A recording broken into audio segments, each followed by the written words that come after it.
আরে বাবা বাবা রিস, একসাথে চলাফেরা করি, টেকাও বেশি না, 250 টাকা।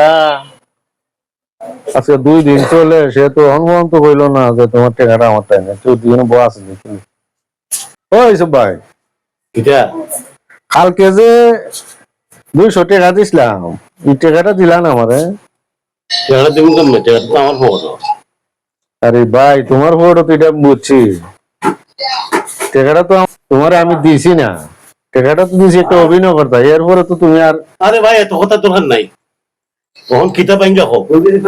আরে বাইঙ্গা কই আমার টাকা তুমি দিতা না? টাকা তো আসলে পকেটে আইলে দিবার ইচ্ছা হয় না। কারণ আর এটা আমাদের একটা অভ্যাস। অভ্যাস বলতে ভাই এখনো বুঝছি না। আমি কেমনে বুঝো? ব্যাপার হইছে, টাকাটা পকেটে আইলে সুস্থা গুরু আছে না, আমরা সুস্থা গুরুর মতো দিবার ইচ্ছা হয়। আরে ভাই, কই গরু আর কই আপনি, আপনি কি গরু? আর ধরুন টাকা পাইলে গরু কিতাব টাকার দরকার। তুমি টাকা পাইতে টাকার কথা কথা কইতা কথা না কইতা দিমু। দিবার তো কোনো ফরমান আমি পাইলাম না। আরে ভাই, আরে হাত লাগায় কত? আরে শুনো, 200 টাকা কিতা একটা টাকা হইলো লোকটা সামলাইতে। ওরে বাবা বাবা রে, এত ঘুষ খাও।